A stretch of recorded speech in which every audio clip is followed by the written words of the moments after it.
Hello everyone, welcome back to another episode of our entitled people.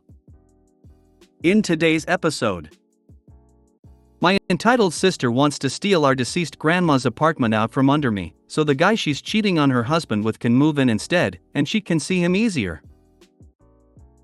Update: my entitled sister wants to steal our deceased grandma's apartment out from under me, so the guy she's cheating on her husband with can move in instead, and she can see him easier. Am trying to buy alcohol. Before we get started, make sure to subscribe so you will never miss a video. So let's get started. My entitled sister wants to steal our deceased grandma's apartment out from under me, so the guy she's cheating on her husband with can move in instead, and she can see him easier. Just needed a place to complain because I'm upset, so it's cool if nobody sees this/replies. Sorry if you do read this and things make no sense, no promises to be coherent. Anyways, hold on to your hats and get ready for a train wreck, fellas. My sister, mid-30s, is probably the worst case of entitled I've ever seen. She's always the victim, can do no wrong, and the world owes her for her imaginary suffering. This time, however, she's reached a new level. She's recently confessed to our mom and I that she's started dating someone behind her husband's back, and to be honest, her husband is also a ginormous dirtbag, but just leave the guy, okay? I don't think anyone deserves to be cheated on, and even though he totally sucks, an affair doesn't constitute as some kind of just punishment. It's messy, gross, and not worth it. Save everyone the extra heartache. Now, our grandma passed away at the end of August. It hasn't even been a month since she passed, and since she was terminally ill, we did have time to discuss some things and make arrangements for others. She lived in an apartment that's attached to our mom's house, and we had talked about me moving into it after grandma passed, and everyone thought it was a good idea because my grandma had things like no-slip railings, kitchen tools/gadgets for arthritic hands, etc., and I am also disabled and could benefit from the same equipment. Come to find out, my dipshit sister thinks it'd be a cool idea to have her marital affair move into our mom's property instead, so she can use our mom as some kind of cover for her affair, and I am absolutely repulsed and livid. We were all just starting to let my sister come around again, because after grandma passed, she seemed like it had really affected her and she was really turning over a new leaf, but it's all because she wants her boyfriend to move in. I don't think anyone is going to fly with the idea. I just can't believe that she even thought it would be a viable option and something that she could even suggest to us. Why does she just assume that we'll help her cheat on her husband? I want no part of it. I will not be an accomplice. Also, her justification for suggesting he move in is because OP doesn't seem to be in much of a rush to get up there, like yeah? I found our grandma, deceased, less than a month ago. Sorry I haven't been in a hurry to erase grandma from her home. Sorry I haven't been sorting through all of her belongings and getting them ready to be rehomed or donated. I wish I could keep every trace of her, and the fact that I have to get rid of anything at all hurts, and I'm sorry. I'm sorry I haven't done it yet, but maybe try having a little empathy.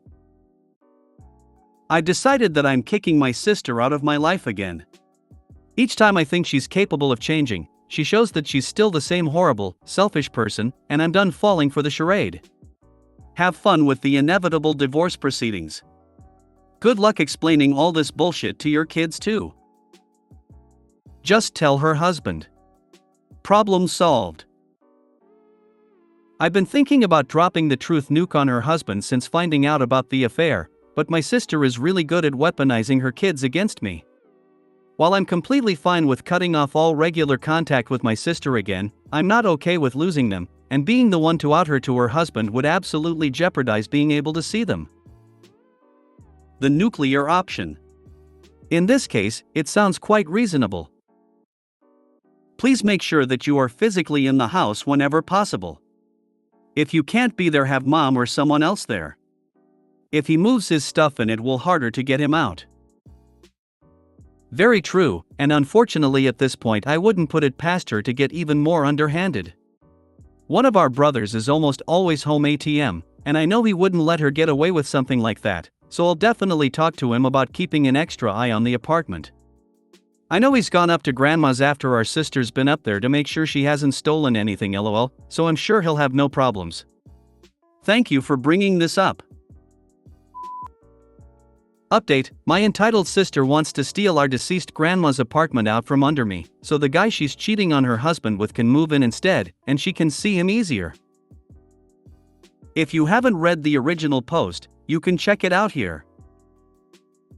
I wanted to first start off by saying thank you to everyone who took the time to reach out with their advice and personal stories. You've all been so kind to me. I didn't expect so many people to comment/message with their guidance and words of encouragement. Thank you so much, I appreciate all of you. Secondly, I want to apologize for being MIA these past couple days, but it's only because there's been some good developments. There were so many good points made in my last thread that my mom and I hadn't really thought of, such as my sister potentially getting kicked out and needing somewhere to stay, waiting until after I've moved to tell her husband about the affair, ways to tell him, etc. And all of these things have been taken into consideration moving forward. My family and I have begun going through grandma's belongings, and it's definitely been bittersweet, because it hurts to see her things go and her existence dissipate even more, but we have also found so many family photos and keepsakes and overall good memories. I even found a box that belonged to my great-grandpa and it had his pocket watch and a locket with a photo of my great-grandma in it. My sister did manage to bully her way into the apartment for a few hours so she could pick out what keepsake she wanted, but joke's on her because I hid all the things grandma wouldn't have wanted her to take. She walked away with not much more than a decorative bowl. She is starting to drop the narrative that her boyfriend can move into the apartment now that she sees that we are serious about me being the new tenant, but she did make some little comments that let me know that it's not forgotten. She can plot all she wants though, because we're installing a security system and changing locks, so if she thinks she can sneak in, or try to get her hands on anything else, she is sadly mistaken. My mom and I have decided that after I'm all moved into the apartment, we are going to tell her husband the truth about the affair and offer our support to him and the kids, and do whatever we can to help, whether it's emotional support, babysitting, whatever we can to make things easier when my sister's infidelity is brought to light.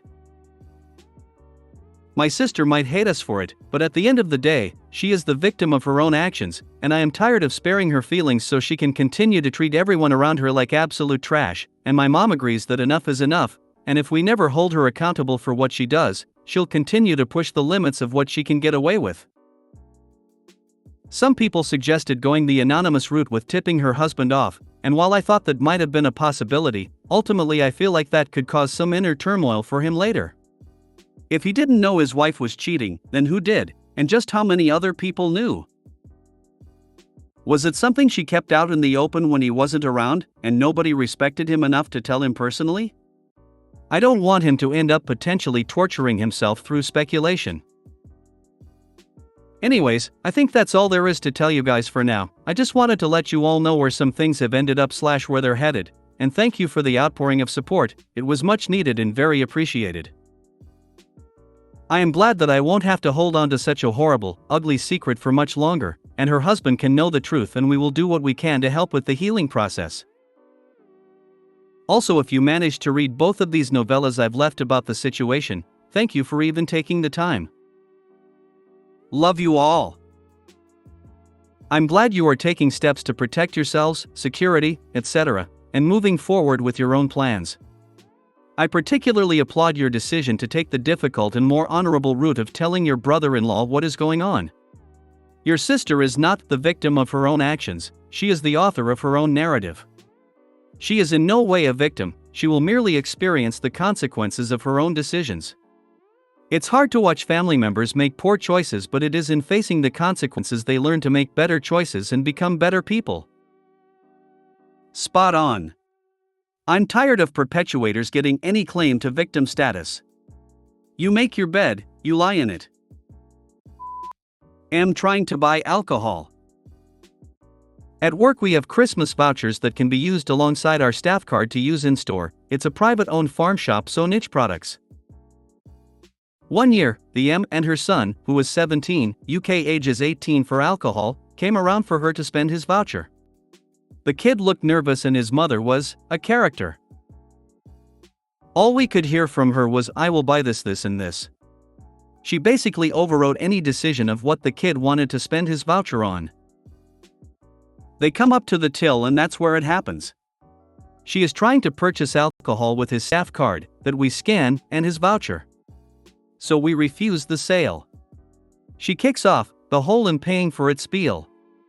Our colleague speaks up and tell her you're not paying for it, he is with his voucher, and he's underage. We were told not to sell alcohol to the minors, gesturing to the now embarrassed lad. She didn't like that. Called for the manager, who emphasizes our point and reiterated the policy. Manager said voucher was for the colleague to spend, so by the law they couldn't sell the alcohol to him. So she didn't win, but the poor lad was so embarrassed by his mom, telling her to just leave it. We felt bad for him. He's well liked at work as he is totally the opposite of her. That wasn't the first time he got embarrassed by his mom throwing a tantrum. Unfortunately, probably not the last, either. So, this poor young man wanted to buy things with his money, credit on his voucher, and EM says no. Why didn't someone inform the manager so he would be given opportunity to purchase what he wants, when EM isn't present? Like on one of his work days? I think that would only be fair, especially because he didn't want to buy alcohol. Store employees heard what happened, and also were part of this entire attempted transaction. Did someone help him get what he wanted? If not, why not? Because he was saying fine to her when she made choices, and us knowing he would probably get hassle at home if he didn't let her. She knew about the voucher and had her claws in it. We asked him after if he was okay, like checked up on him. Managers wouldn't give him another one though. If you made it to the end of the video, thanks for watching. Don't forget to like, subscribe and share, and we will see you in the next video.